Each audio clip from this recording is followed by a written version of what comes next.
Cars, start your engines!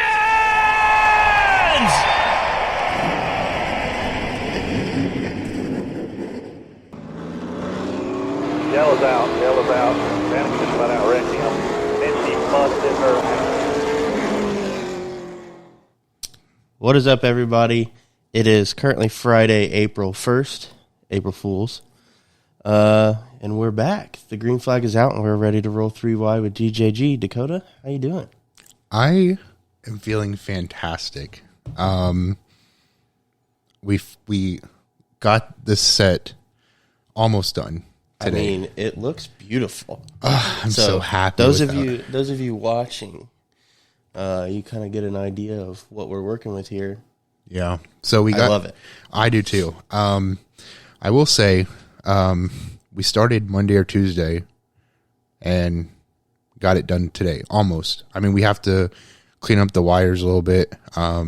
There's still some stuff that we need to put back up on the walls, but other than that, this is what we got, and I must say it turned out really, really well. I'm very impressed. It looks a hell of a lot better than what we had before. So I hope that you like it, and obviously I hope that everyone watching loves it because it looks so good. It's better to look at than just a gray wall. Yeah. Yeah, I'm definitely going to have to get some stuff to contribute to the wall. Yeah. I know you're talking about adding some shelves and stuff for these, so we'll have to have some desktop things to replace the trucks or the die casts when they're gone. But so anyway, everybody, welcome. This is the new set. We are happy to have you here. We're happy to be here ourselves. And, yeah, let's get into the show. All right. So going off of all of our excitement with the rebuild, I wanted to discuss it a little bit more because I know we didn't go into much detail the last episode when we talked about it. And I know we didn't go into much detail on social media when we posted about it. So I texted Jarrett last week or the week before and said, hey, I have a crazy idea. I won't say how I got that idea because it was out of, not anger, but whatever. I wasn't satisfied with what we had anymore. To be honest with you, it got us by. And I think, to look back and see where we started and how we started and then now get to see all this, it's amazing. So our first podcast was done in the barn where the race cars are. Yeah. Yeah, and we didn't have anything. We had a foldable table, and that's what we used. And then, we had talked about having a more permanent spot, and I talked my parents into letting us have the wall, and painted it gray and threw some shit up there, and it got us by. And I texted Jarrett and said, I think we could do so much better, and we have so much potential. And hey, let's drop some money to rebuild our set and whatnot. So. That's part of our quote unquote rebrand. So, I wanted to share that little bit more information as to why and whatnot, but glad that it's finally done. I said, I definitely feel like I'm in a podcast studio. Yeah. Sitting in for sure. A garage. Yeah. So that's always nice. We love the new things. Yeah. I had the concept in my mind and whatnot, and I didn't really know if it was going to work. So I'm really pleased. Huge shout out to my dad who did most of the work. I mean, he got this table done an hour ago, and I think it looks phenomenal. So, and I feel like the vibe is just completely different now. Yes, Yes. So I feel so much more professional.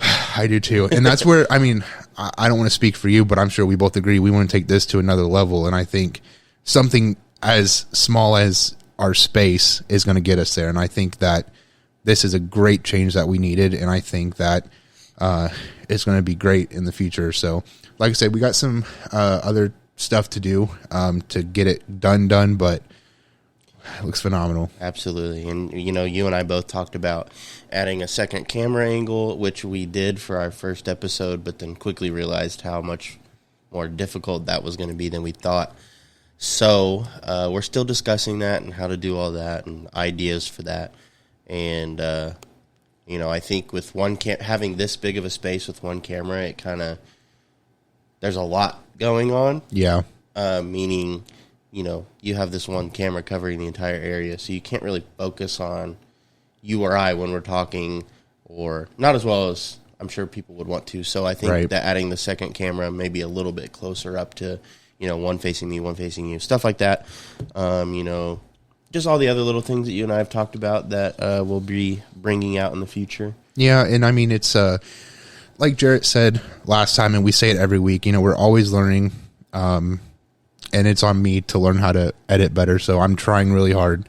But we're trying to make things easy for us also, and so I did want to address the name change on our pages, so I figured that, we want to make content for our race team and whatnot and make some other content, so it was easier for us to manage the 3 pages that we had or 4 pages that we had instead of trying to double that amount, because that's a lot of work for 2 of us. So it's just stuff like that, trying to make it easier for us to manage, but also we want to give you guys the best content possible, and I think this is definitely a step in the right direction for sure. So absolutely, I'm right there with you. I'm super excited to see where we go from here. Definitely, like you said, come a long way. Yeah, from day one, and yeah. So, moving back to racing related things, we have the first road course race in the next gen Cup car at COTA, Circuit of the Americas, and you and I were watching this race live. As we were making the podcast last week, so we do apologize if it was lacking some emphasis or, whatever. Yeah. So, anyway, what'd you think? I thought it was phenomenal, especially the finish. I think that's all I can say. I mean, it was a great race, and really glad to see Ross and Trackhouse get their first win. I told you, if he gets a win, he's going to be dangerous in the playoffs. Yeah. So, I think the entire weekend was phenomenal. I got to watch the final lap of the truck race, which we talked about last week, and that was phenomenal of itself. And then watching Sunday's race, I mean, it was great racing. Now, there was quite a bit of controversy over the last lap of the Cup race. Yeah. Chastain got moved, and then was it by Bowman? No, I think it was AJ who moved Chastain. Yes, and then, sorry. And then Ross wrecked AJ, yeah. He took 2 of them out. He did. Very aggressive move. However, racing, yes. I mean, you're going for a win in the Cup Series. Like, you're not supposed to just give up. Yeah. I think it would have been different if it was very obvious that he was just turning into one of his rear quarter panels to try and get him to spin out. There was a lot of bumping and banging and, using the bumper and all sorts of stuff. It was definitely some very aggressive racing coming down to the wire there. Yeah, I know some people, especially AJ, was not happy with what Chastain did. My opinion is AJ moved Chastain. Chastain gave it right back. Like you said, he's going for his first win in the Cup Series with a new team. I think Ross did what he had to do, and I think it was executed phenomenally. And I couldn't say that I would have done anything different. And I know AJ would have done the same thing. He attempted it, and it ended up biting him in the rear. So, it happens. That's racing. You're gonna get raced how you race people, and I'm not saying that maybe Ross was a little more aggressive, but that's just the nature of the beast. Yeah. Your road course racing, there's not many opportunities to pass anyway. Yeah. On a road course, like it's not like you can just line it up on a straight. You know what I mean? Like your passing zones are simply outbraking someone in the corner. Like that's all.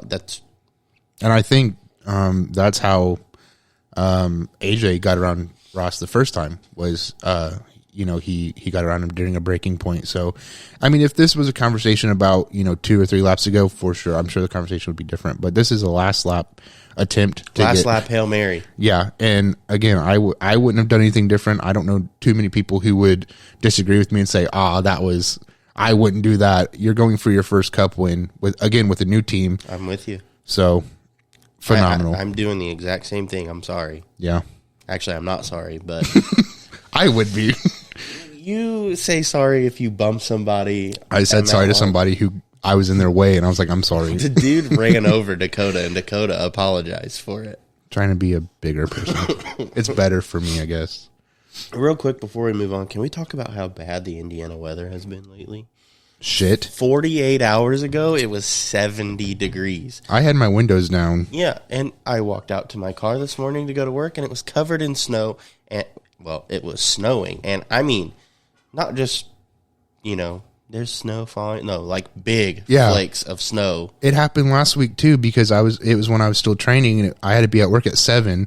Left the front door at like 6:30. Didn't leave my parking lot, my driveway, until 7 because I was busy cleaning like this much snow off my car and waiting for the windows to defrost. I'm like, what the hell is this? Right. So if I sound sick, that's why. It's because every time the weather decides to just change 40 degrees overnight, my head feels like it wants to explode.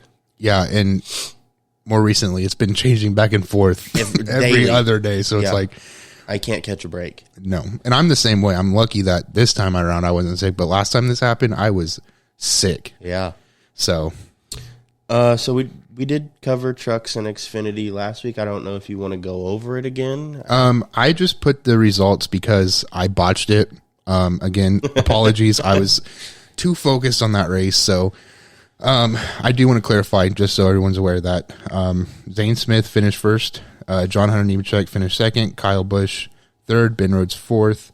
And Chandler Smith fifth. That was for your truck race. And then Xfinity, AJ Allmendinger came home first. Austin Hill, Cole Custer, Noah Gragson, and Sam Mayer.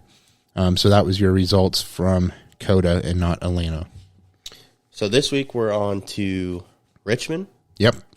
So tonight, is it tonight? Yep. They're running modifieds, and former NASCAR Cup Series driver Ryan Newman will be making his appearance. This is his first race, I believe, since Chili Bowl. Sounds about right. I think so. He's kind of making his way back to asphalt. I didn't know that he was I know he likes open wheel racing, but good for him. I don't know if that's going to be on Racing America or anything like that. I haven't heard anything. I'm not sure. I think Bob said it would be on Flow Racing. Flow. Subscription needed, but lucky I have one, so okay. I will be watching tonight. But that race does start at 6:30. Really excited to see him back in an asphalt setting. I've watched him, like you said, at Chili Bowl, but excited for him to get back behind the wheel of an asphalt car. And I just think Ryan Newman belongs in a race car. Yeah, I was pissed. It's weird to think of him not racing. But I did see that, he said he's been enjoying his life a lot since. Well, I would too if I almost died. No offense. I mean, that's fair. That is very fair. But yeah. It sounds like he's doing pretty well. So yeah, and that's good to hear. Yeah, that's good to see too. I mean, I won't get into it, but no, but I know where you're going with this. Yeah, but anyway, glad to see him back behind the wheel. I will say I was, like, to your point, I was pissed when I saw that he didn't get to return to Cup Series, but it is what it is. Glad to see him back in anything, and excited to see him race tonight. Absolutely. It's almost that time to start racing here. Well, if the weather cooperates. If the weather would cooperate. I actually got a relative of mine texted me, and she's like, "Hey, are you going to Salem this weekend?" I was like, "Well, I wasn't planning on it. I didn't even know that there was a race going on." And she was like, "Yeah, they're racing. I think it was Friday and Saturday. It was Friday, Saturday, or Saturday, Sunday." And she's like, "Oh, I'm going. It'd be nice to see you. I haven't seen you in a long time." Granted, she lives 30 minutes, not even 30 minutes away from me. We just don't ever see each other. And I was like, okay, well, then I looked at the weather and looked at how far Salem Speedway was from me. So it's a 2-hour drive. Yeah. And I would have driven 2 hours to sit in 45-degree weather to watch racing for 2 nights. And I was like, I don't know how. I'm a race fan, don't get me wrong. But if I'm going to go sit in cold to watch a race, it's going to be like Winchester 400. I was going to say, that's exactly what we did. Yeah, like that's it's got to be something major. Yeah. So then I got to look, and I was like, oh, they're racing at Anderson. I would go to Anderson and sit in the cold because it's close. Anderson takes me 30, 45 minutes to get to the track from my house, if that. Right. So that I would do. But they did decide to cancel their events for this weekend, and they will be made up on October 8th, which is the weekend before the Winchester 400. Yeah. I'm so excited. Are you going to, not to get off topic, are you going to Little 500 this year? I don't know. And here's the reason. It's super cool to be able to say that I've gone to Little 500. If you don't know what Little 500 is, I'm going to explain it to you. It is the weekend of the Indy 500. It is at Anderson Speedway, and it's a 500-lap sprint car race, asphalt sprint car race at Anderson Speedway. And they start 3 wide, which blows my mind. Right. And they do have to make at least 1 pit stop, I believe, which is unheard of for sprint cars to make live pit stops. Super neat, super cool. It's a big, hyped up event. The grandstands are usually packed, and that is exactly why I don't know if I will go again, because I can watch it on TV. The atmosphere is super cool. Don't get me wrong, but I'm a big dude. You're a big dude, and Anderson's bleachers are not fantastic. Right. So you're basically sitting. There's no slouching or anything whatsoever. You have to sit straight up, and your knees are at your legs are bent at a 90, and they're still in the dude's back in front of you. Yeah, I don't know if I could do that. I did that in the Ford Focus, and I don't. Well, if you remember, when my back started bothering me really bad was a couple days after Little 5. Yeah. And I think it's because I sat in those bleachers for 500. Now, normally, if I go to the Redbud, sitting in the bleachers for the Redbud 400 isn't that big of a deal. Most of the time I do have a stadium seat, and you can't have them at Little 5. Right. I don't think you're allowed. So I was hurting. We were trying to play cornhole here out. Oh, that's right. And I was like, I can't bend over to pick this bag up. Here I am, 23 years old at the time, and I'm like, I feel like I'm 90. Yeah, I was just curious because I've never been. I was like, I think it'd be cool, but I do remember you talking about how crowded it is, I guess, in the stands. And I was like, I don't know if I'm very claustrophobic anyway. So Now, I just wasn't sure. I'm sure that there's places you could sit that aren't so crowded. Yeah. But I sit in the same spot every time I go to Anderson Speedway. In turn 1, that way you can see them. Every time they drop a green flag off a restart, they're coming right at you.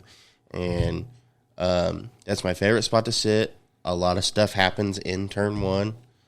So you're just kind of right there.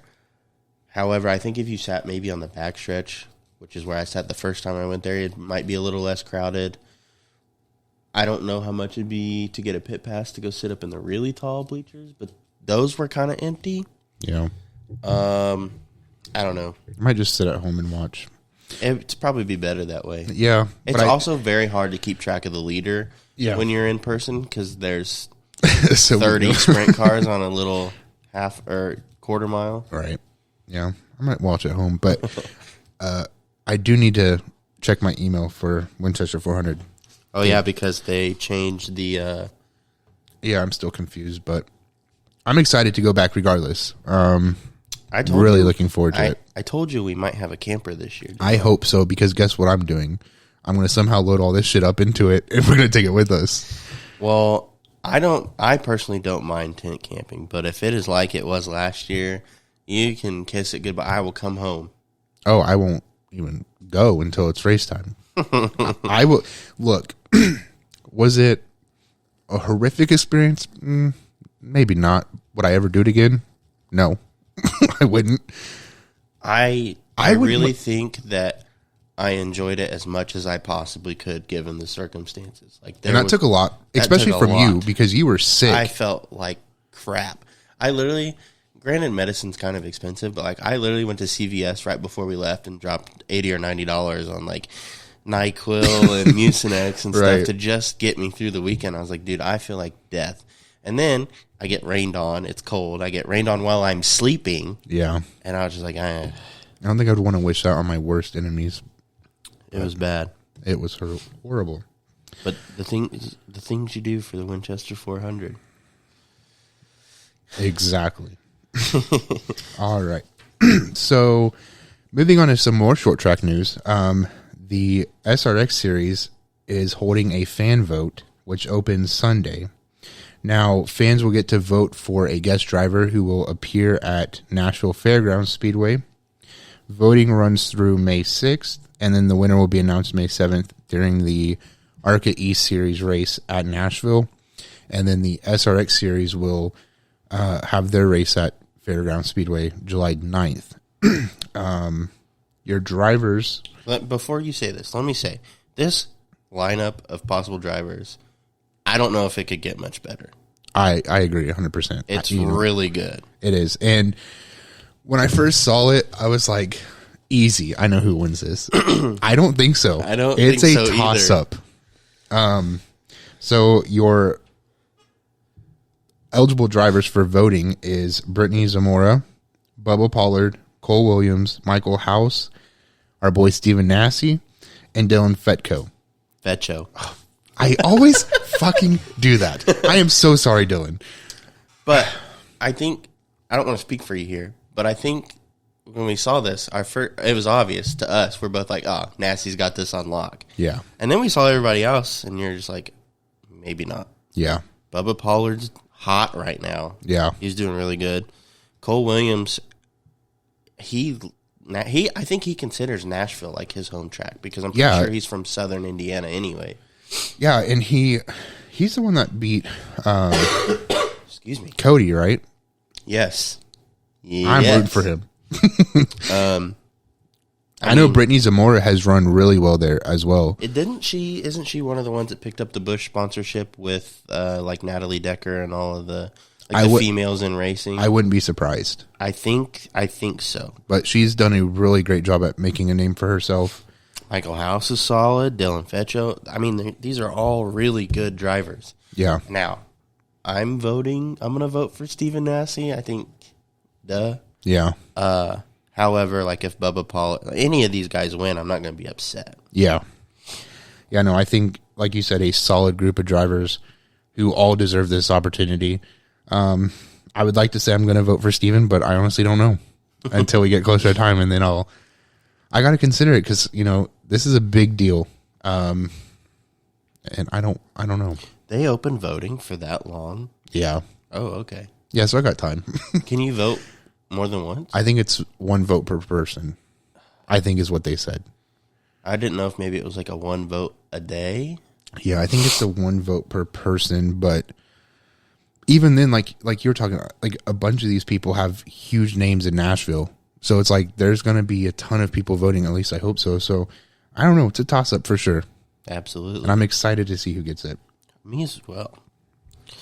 Next, Buddy Kofoid will drive the number 51 KB entry at Bristol Dirt. How awesome is that? So that news broke yesterday. Yes. Saw it on Bob's Twitter. Not surprised, but it did take me off because I was like, whoa, really? Yeah.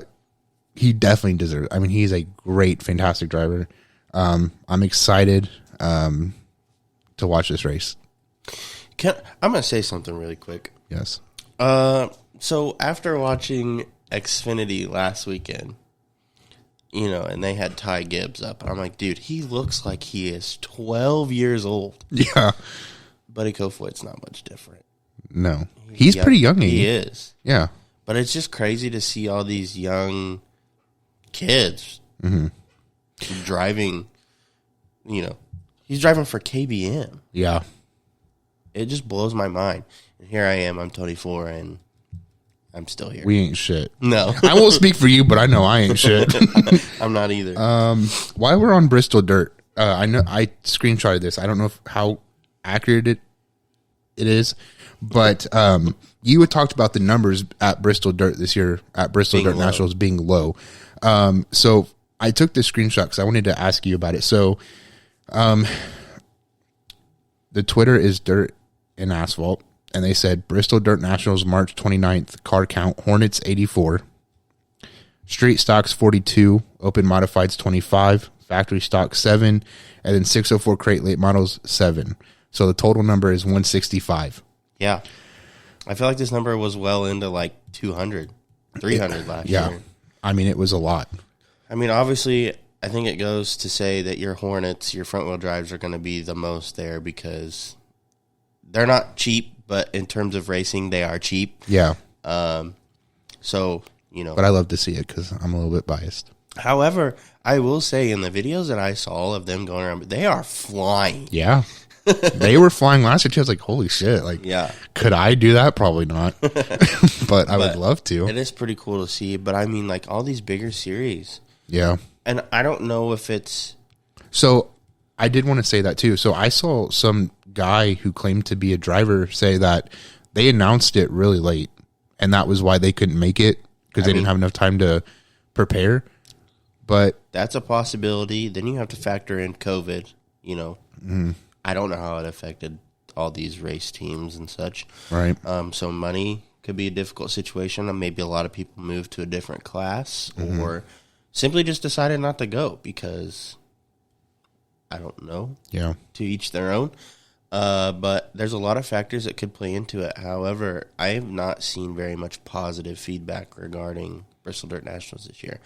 And I don't know. Don't hold me to this. Don't quote me on this. But I don't know if this is happening next year. I really wish, which I don't think is going to happen, I really wish they bring back short track nationals because that was my, besides Winchester 400 weekend, that was my favorite thing to go do. And I'm glad that you and Hunter got to go to that. Oh, yeah, I did too. I think it was really fun and exciting. And I think, you know. I still want to know where that chick disappeared to it. Yeah. Okay. Not to go off topic, but I'll talk about that since you brought it up. So we stayed in Kingsport and we got there hella late. And so, we were also really hungry because we didn't stop to eat because I was like, I drove and of course Jarrett was like, I'll drive if you want me to. I was like, no, we're getting the fuck down there and we're going to. Keep in mind that everything in that area, food wise, like fast food, everything closes at like 9 o'clock. Yeah. Yeah, and I can talk about that in a minute too. So we stopped at Bojangles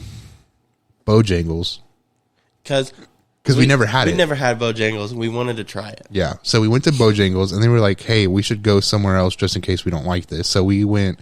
So where our hotel was, right across the street, at the intersection was a Wendy's, and so like Wendy's nuts. We pulled up to this Wendy's, and you could tell as soon as they like got on the mic, they were cracked out. Yeah. And this lady who worked there stumbled out the back door, walks in front of our car and is stumbling. So we're in the drive-through and then you have the rest of the parking lot to our right. There's a big metal, the giant metal storage containers. And then a drop off, right? And then it just drops off.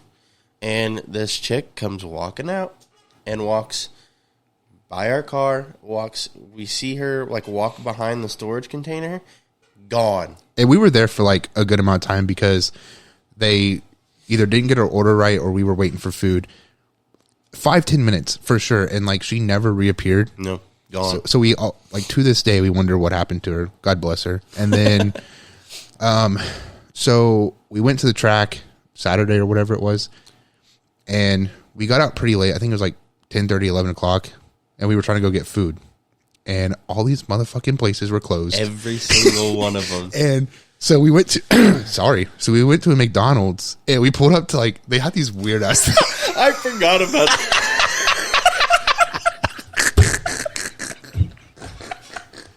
So they had these I might have to have you tell because I'll start laughing. I will. That's all right. I'll let you tell it. No, this is all you, bud. Oh my god! All right. So they had like the things where you order, and it was like an automated voice, and she said, "Pull up to the next one." So I did, and then nothing.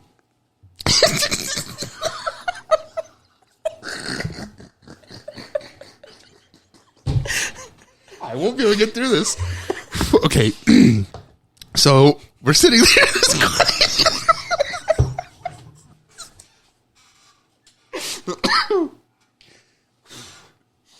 It was quiet, and so I said, I don't remember what I said. It was something stupid.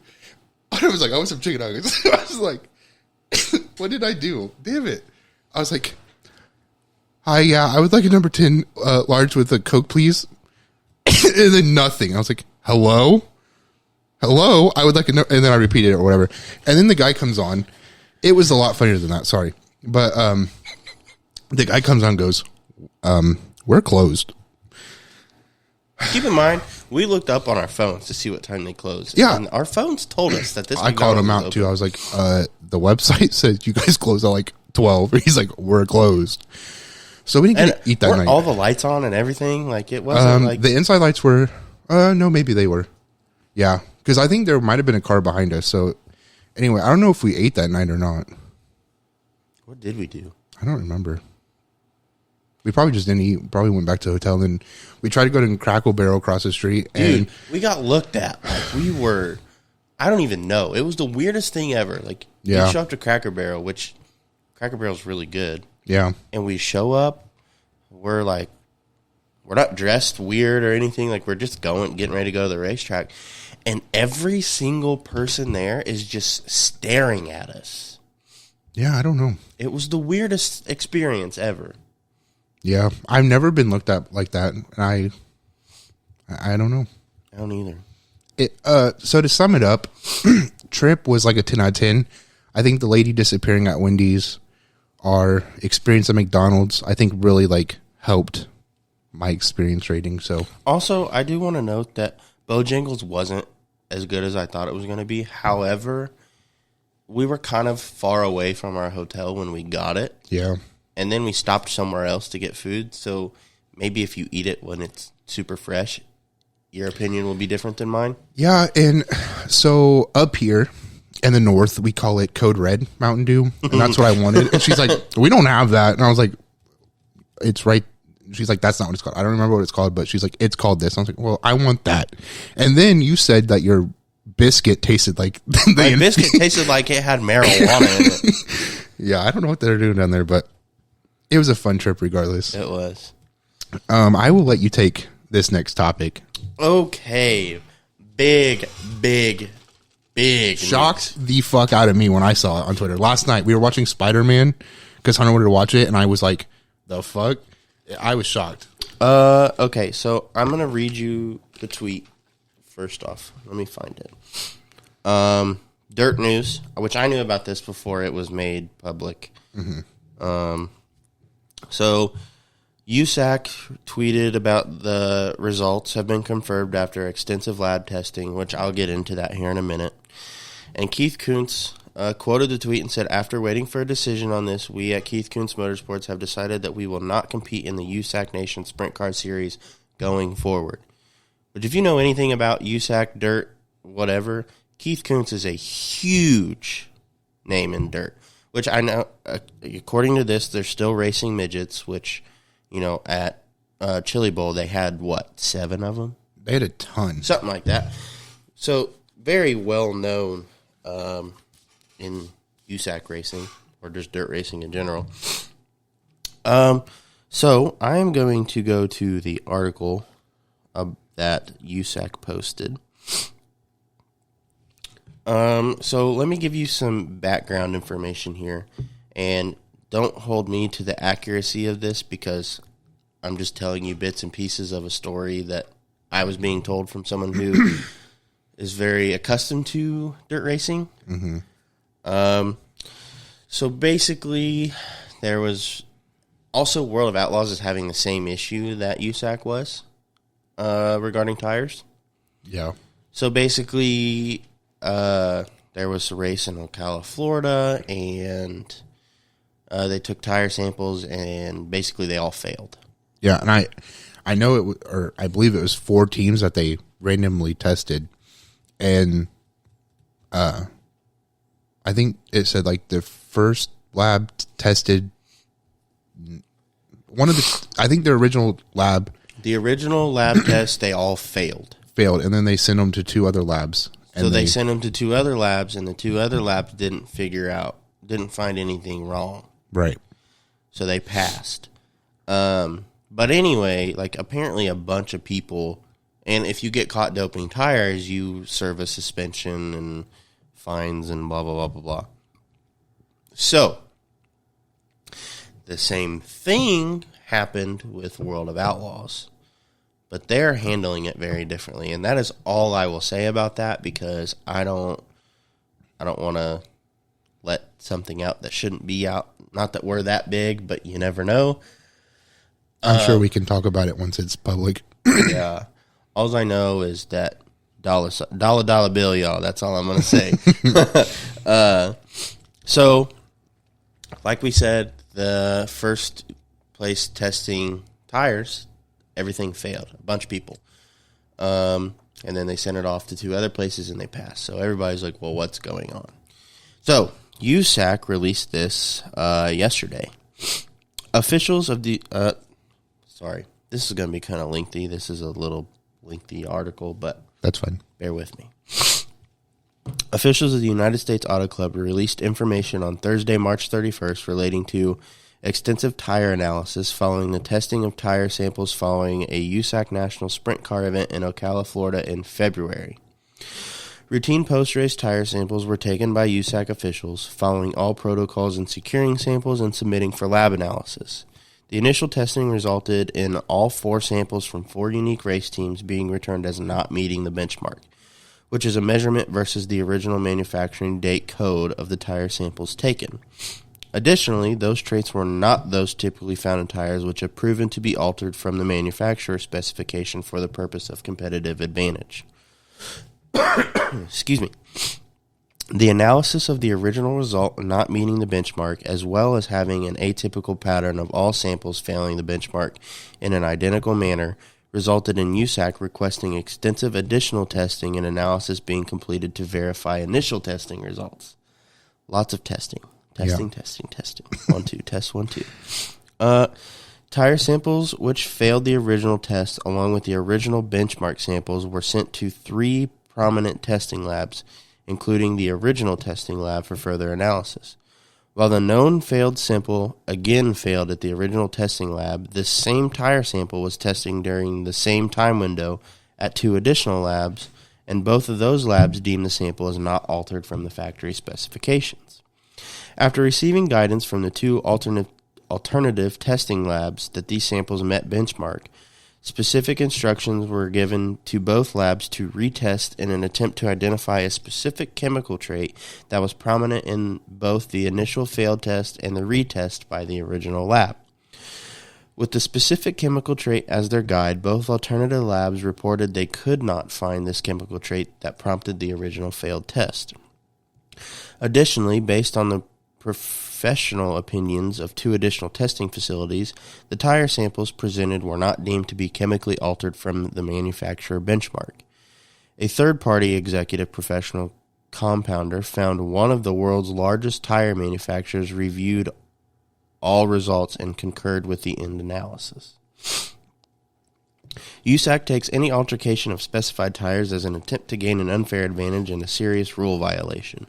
Penalties associated with treating tires to gain an advantage are severe, including a first offense of a 6-race suspension and a $2,500 fine, in addition to lost purse money and points. Based on the unprecedented 4 initial failed tests, USAC spent considerable time and resources to assure a fair review and due process was completed to protect the integrity of the series, competition officials, and teams competing for the Sprint Car National Championship. Results from all completed sprint car events are upheld, and all parties remain in good standing going forward to this Saturday's event at Lawrenceburg Speedway, which was canceled. Where stringent ongoing testing will continue to ensure fair competition, yada, yada, yada, yada, yada. You get it. So, speculation is that a lot of people who race with USAC will no longer be doing so. Mm-hmm. Not sure how true that is, but I know Keith Kuntz, big name, will not be racing with them. As far as KO Motorsports, which is the people that Chance know, I don't know where their stance is on it right now. I know that they were part of. They were one of the teams that was tested. See, that's interesting. Was that because obviously Keith Kuntz Motorsports publicly came out and said, we're not racing anymore. They were one of the teams tested. Nobody knew who else was being tested. I'm pretty sure KO Motorsports was one of the other teams, which is probably a good bet. I don't want to sound like a dumbass because I don't know much about this. I'm still learning about dirt and stuff. I would say this is a bunch of BS, considering you have one lab who said these tires failed, and then two other labs saying, including the big tire manufacturer. Yeah, so we can't find anything altered. And then the series wants to go on about some bullshit about how we're trying to keep things fair and whatever, when it's like you have three labs saying we can't find anything conclusive or we couldn't find any altercations or whatever, and then you have this one lab who says, nah, these tires failed, and they want to go with the minority in this case. Is that really fair? I don't think so. And I think that's part of the reason why a lot of these people are like, well, we're not going to race in the series if that's how it's going to be. Yeah. I believe when Chance was telling me, like, they went to the extent of even going to the racetrack and testing the soil on the track, like, to see if maybe that had something to do with it or whatnot. But yeah, I know that it's absolute chaos, and I wouldn't doubt it. There's a chance USAC potentially ruined their entire series if the speculation of people leaving is true. I know that there's going to be some people who are like, well, why would I leave? All the big guys are leaving. Now I have a chance to win right, or whatnot. But I know at some point, I don't want to throw out names because I don't want to get feelings hurt or whatnot. I know I'll at least mention Chance because he was the one telling me all this. At some point, two of the teams that got caught in air quotes, they don't like each other. Mm-hmm. And one of them is very well known in the series. Sponsorship wise, I'm going to leave it at that. And so, like, there was rumors going around that they were working together and doing stuff like that, and that's why both teams got caught.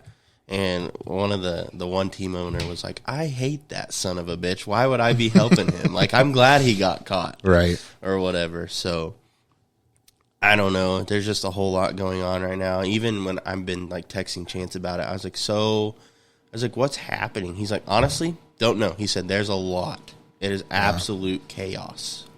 Yeah. And I think that's where I kind of say it's like, I saw the news last night about, KKM not racing anymore. I saw that they had subtweeted, USAC. Caught me off guard. I don't follow dirt. That's why I was getting at. I don't follow dirt as much as I do asphalt, so I'm trying to change that, but definitely surprising. And then I was like, I'm sure Jarrett knows something, but I didn't want to ask you until today, but it seems like it's a fucking mess regardless. And I will definitely keep this story updated as I learn more. Yeah. Just like with the World Outlaw side of things. I do know, so obviously you see, according to the article, that USAC actually kind of looked into it. Mm-hmm. Whereas World Outlaw said, no, this is a you problem, not an us problem, and refused to actually research the issue and see if it was like a universal issue. But no, they're just like, oh, these teams got caught. Like, you're getting penalized for it. Yeah.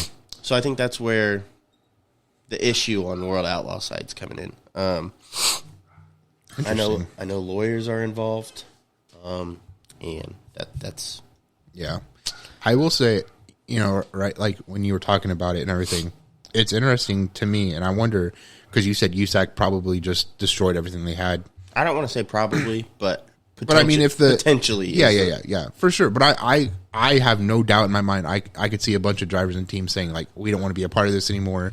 Well, especially now that you have the Extreme World Outlaw Extreme. Yeah, like I'm sure that's another series for them to go run. Yeah, that's what I'm saying. Like there's other series, like super late models. They have the Pass, they have Southern Super Series. I mean, they have a bunch of different series that they could join. So I'm curious to see, will USAC uphold this decision, or will they see what happens and face the backlash and say, all right, we're going to reverse the decision that we made, or we're going to implement changes so that this doesn't happen again. I'm interested to see what the outcome is going to be from all this. Well, I'm pretty sure, I could be wrong here. Chance was telling me that because they got in trouble with the Extreme Outlaw Series as well. And it's a 6-race like suspension or something, like no points rewarded. And I think they only have like a 13-race season. So if you can't do anything for 6 out of the 13 races, he's like, well, then what's the point of running the rest of them? You can't run for a championship. There's no point. Right. So, like I said, chaos. It's literally a mess. Yeah. All right. Well, I'm sure that you will keep us posted, and I'm sure Chance and I will talk about it sometime tonight. Yeah. Well, if you guys want to send it in our group chat, I mean, I would gladly listen. We'll be kidding. if you end up on the computer, we'll probably be on Discord. So.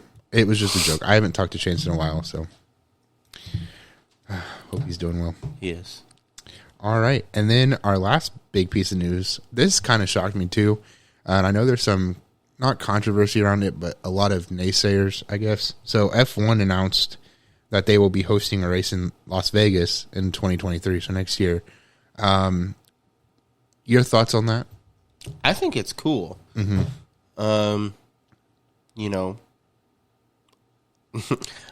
I don't want to jinx it here, but you have a race in the U.S. There's probably not going to be a missile strike within 6 miles of the track.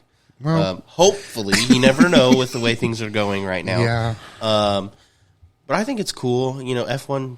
I don't believe races in the U.S. I think they might have no, never mind. Primarily, they are not in the U.S. Yeah, primarily they are international, but which is fine because a lot of people like F1. Well, I think they do race in the U.S. because I know they the controversy around this, I guess, is that people are pissed that F1 is adding another race in the United States because they look at I think the viewership ratios. The U.S. viewership is lower than any other, probably most other countries. Yeah. But the idea is that F1 is trying to increase viewership in the United States, especially among young people, because I know that's been a topic in NASCAR lately where they're like, how can we increase the viewership among people who are like aged 18 to their early 20s because it's so low. They have to be able. I have partial part of the answer. I know what they have to do. I don't know how they do it. Right. They have to show people, young people, that it is more than someone just driving a car. Yeah. Like, I understand that, yes, that is what is happening. But have you ever seen how an F1 driver trains?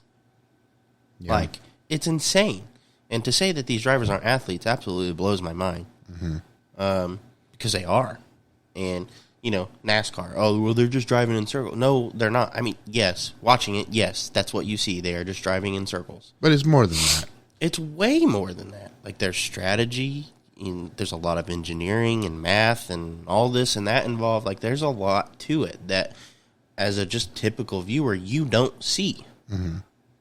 Well, and I think, like, for NASCAR anyway, when they hosted the race at the Coliseum, I mean, you could tell looking in the stands that most of those people were young and from a place that may have never seen NASCAR, right? And I know a lot of them came out and said, that they became fans of the sport or they would watch another race. I mean, so exposing young people to, because I think it's safe to say that most NASCAR fans are people who watched it when they were young or You can't take away my rebel flag. Yeah. Or like I grew up watching NASCAR with my dad. Yeah. So it's like and he was a fan. So it's like fans raising their kids to watch NASCAR. I mean, and I'm in the same boat as you. My dad, he still likes it, but he doesn't watch it as much as he used to. But when I was young, I only watched it to watch people wreck because I was like, "Oh, that's cool." You know what I mean? I don't want to watch people drive in circles for 4 hours on a Sunday. You know? But now I'm like, dude, I will gladly sit and do that. You know what I mean? Yeah.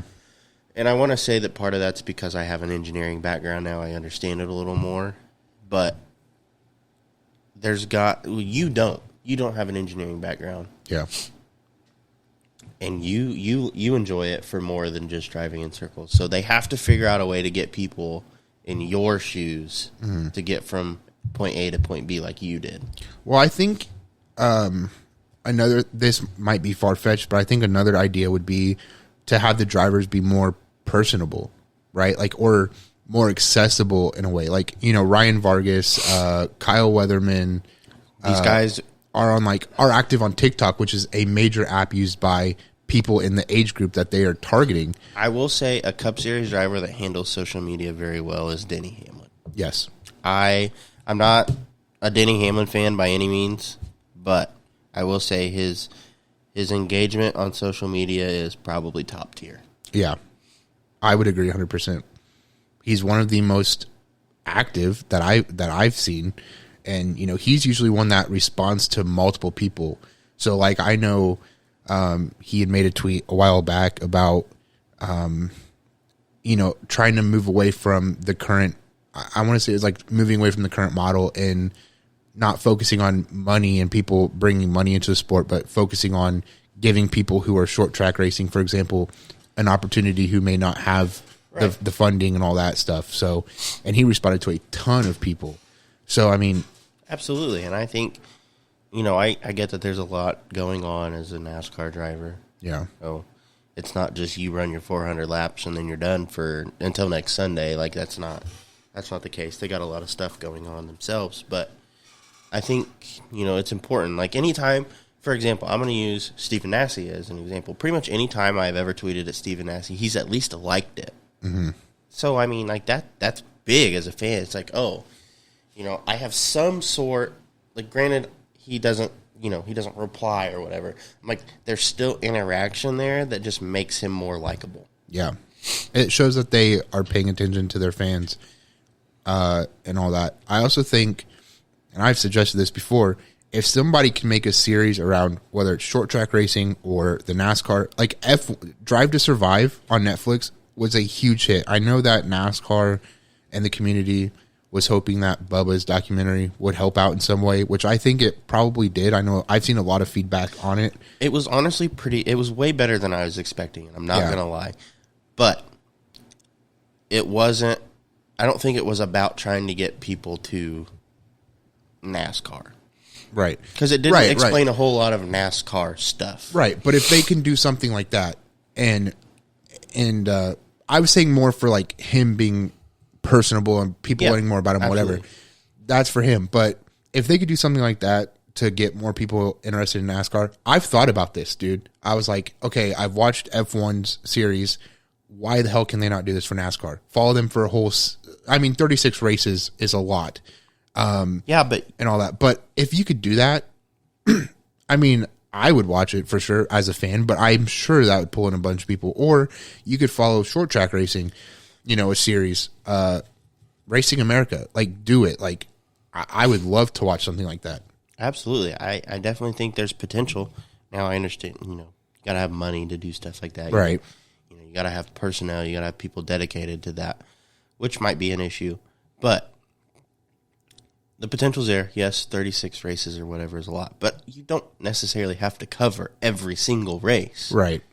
You don't have to cover every single driver. Yeah. There's just like, I don't know. I haven't thought about it as much as you have, I'm sure. But I definitely think that the opportunity is there. I think someone's just got to take it. Yeah, I mean, take initiative. I mean, it's not...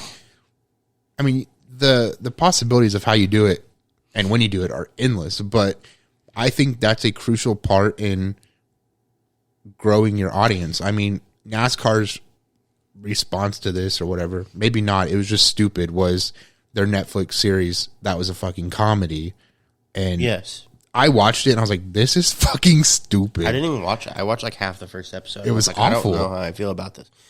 And I will say maybe one other thing that why someone hasn't done it yet is because the NASCAR fan base is very, I don't know what, tough, I guess I should say. Like, they're hard to...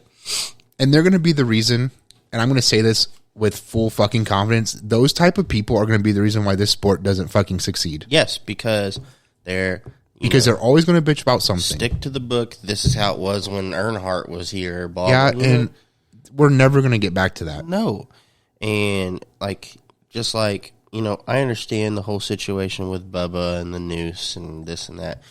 But it's gone. Like, people need to quit worrying about it. Let the dude drive. Let him do whatever he needs to do. And I'm going to say something very controversial.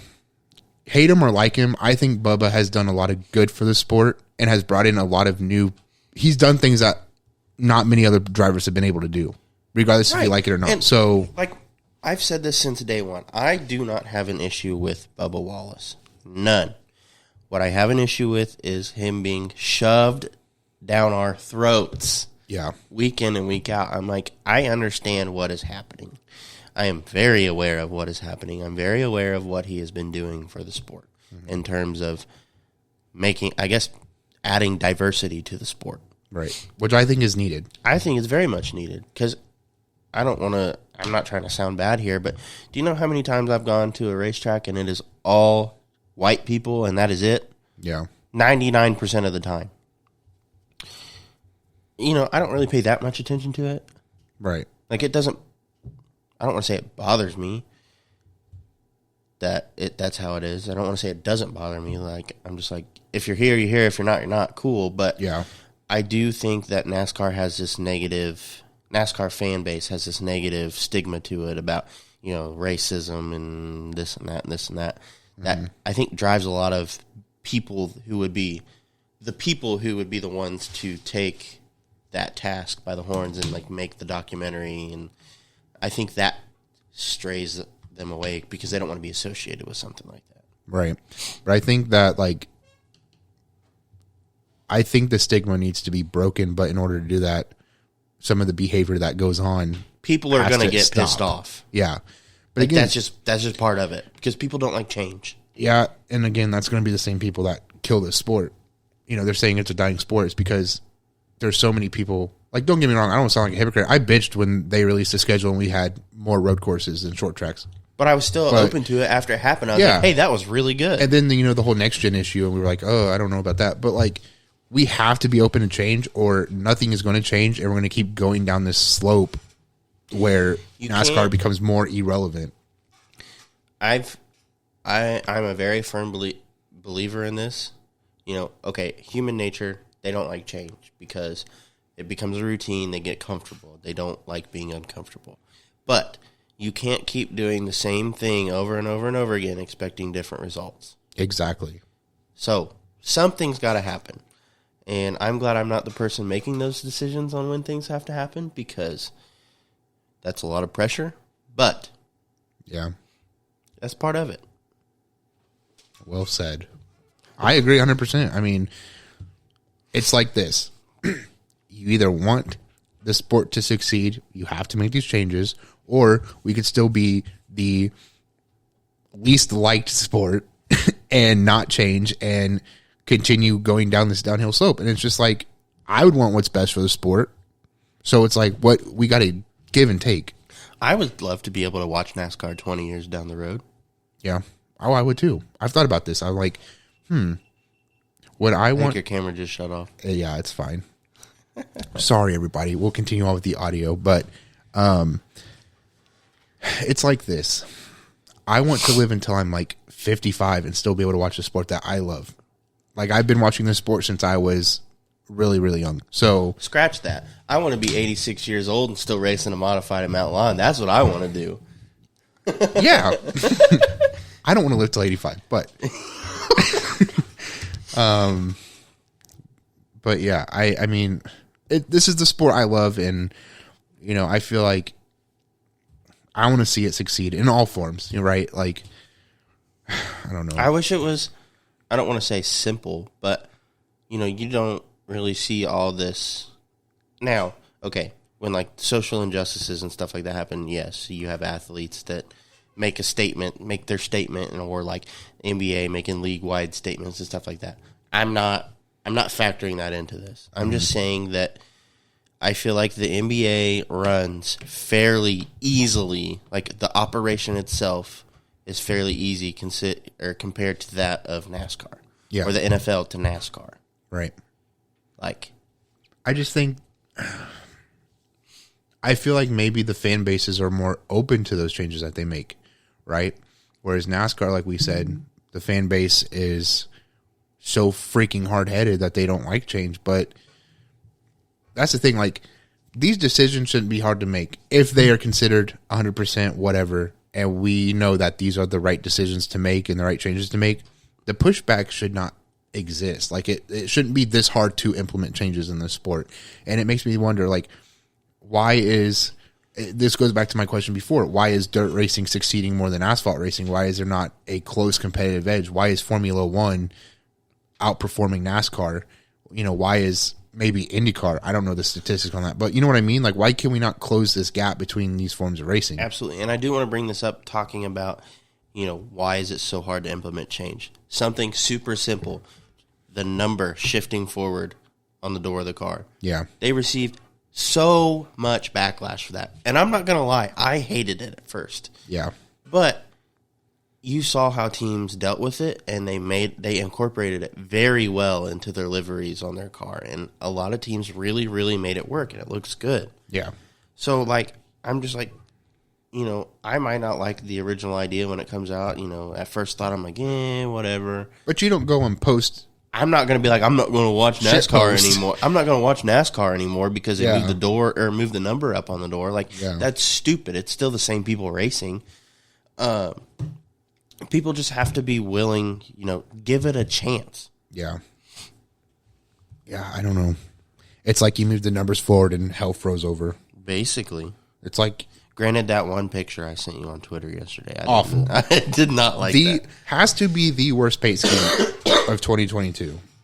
For sure. It did not look good, but hey, mistakes happen. Either way, they have a cup ride and I don't. Yeah. So. Yeah. Anyway, I think that's all I have. Yeah, I don't have anything else to add. I think I've said what I wanted to say, and good episode today. Yeah, first episode in the new and improved studio. Yeah, like I said, we still got some more stuff to do, but Ooh, I have a question. Yeah. Can I bring my drunk engineer's flag and hang it in here? I don't give a fuck. All right. Hang up whatever you want to hang up. Also, camera died, but we have these new mic stands. Freaking phenomenal. Great. I do want to add, because we don't talk about it a lot. We mention it, but like when we first started, I shit you not, it was Thursday. We were going to leave Friday for Winchester 400.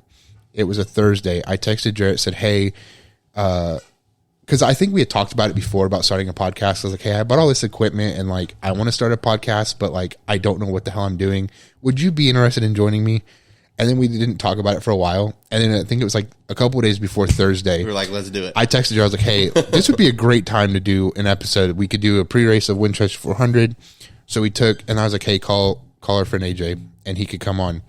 So I set up I put everything on the kitchen table Thursday morning. So like he's coming over after work or whatever. We can get it knocked out, whatever. And then we moved everything to the barn and we did the first like 2 or 3 episodes in the barn. And then that's when we got to space in the garage. And I remember being so excited about getting the gray paint. It looked like shit. I'm going to be honest with you. It looked horrible. But I was so excited to get like the wall painted and get stuff done up there because it looked better than nothing or being in a barn on a foldable table.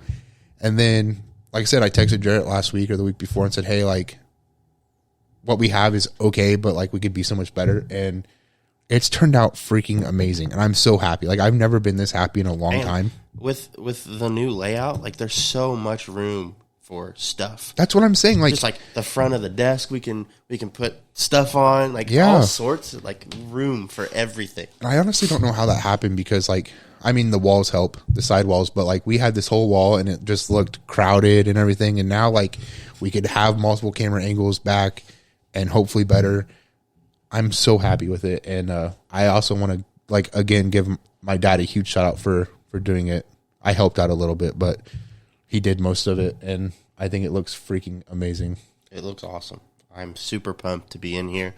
I do think the vibe has changed. Like, The vibe has changed. I'm so a happy. lot. Like, going in, like, the last couple episodes, I'm going to be honest with you, I was like, and now I'm like, this is freaking, like, I don't know. It's just so Like, amazing. The moment we started that episode, I was like, I'm ready to go. Yeah. I do want to go back to our first episode. We were trying to record it, and Dakota could not say 2 words Without laughing. Without laughing, I was like, this is gonna be a long time coming. Like, this is gonna take forever. But He's like, fuck, I don't want to do this anymore. We started and stopped like 10 times. And I was like, I'm never going to get good at this. And the second episode, I think I might have messed up once. And now I'm like, I'm set. we're good. But Anyway, first episode in the new studio. It's April Fool's. This is not an April Fool's joke. This is the podcast real. studio. I can show This my is bank real. account. You're not dreaming. Like, it's real. So anyway, I do want to say too, I know we close out every episode by saying thank you guys for your support. And I know it probably gets old after a while, but we really mean it. I mean, like, your guys' support means so much to us. You guys are the reason why we do this. You know, and I feel like you guys keep us honest in a way. And so, you know, we obviously strive to do our best. And, I mean, this is all, you guys can't see it, the camera's dead, but this is all for you guys. And I'm so happy to be able to do what we do. I mean, it don't seem like much at times, but I enjoy it. I would love to get to a point where we could have fans send stuff in that we like hang up on the wall. I'm down. Like, if you don't want to like send us whatever, I mean, obviously I wouldn't take, you know, I don't know. I don't want to sound, don't send us like gross stuff, but like if you have some like cool shit to send us or whatever and you want it hung up, I will gladly do that. We have so much room to do it now. So, I will say I have some plans. I want to put at least 2 monitors out here. If anybody knows, Jarrett mentioned this and I was like, I've wanted one since we had the gray wall. If anyone knows any like way to get a neon sign made, hit us up because we want one. We want one of our logo. Yeah. To put somewhere. And then we got to figure out what we want to put on the front of the desk. Yeah. We still got a little bit ways to go. I'm literally going to start picking up where I left off after we end this episode, but it looks good. It does. And I really hope you all think so too. Yeah, I was going to say I really hope you guys do, but like I'm happy with Honestly, it. though, So if you don't, you're probably a hater you're probably you're probably a hater. But and not original. I definitely agree that the vibe has changed, and I think that that's going to. I hope it pushes us to the next level. But with that That's being all. said, I think that is the end of today's episode. Sorry that the camera died. Yeah, I had it shut charged off or whatever, but it died. okay. But yeah, we'll be back next week, hopefully with the same energy. Lots of news to give you, hopefully. Granted, a lot of racing, or at least around here, is being canceled due to weather, and, you know, we don't know if it's going to be 80 and sunny or 18 degrees and snowing. We have no idea at this point in the year. But yeah, so thanks for hanging out with us. We hope you enjoyed the episode. We hope that you noticed the same energy switch that we did, and we hope that you'll join back again with us next week.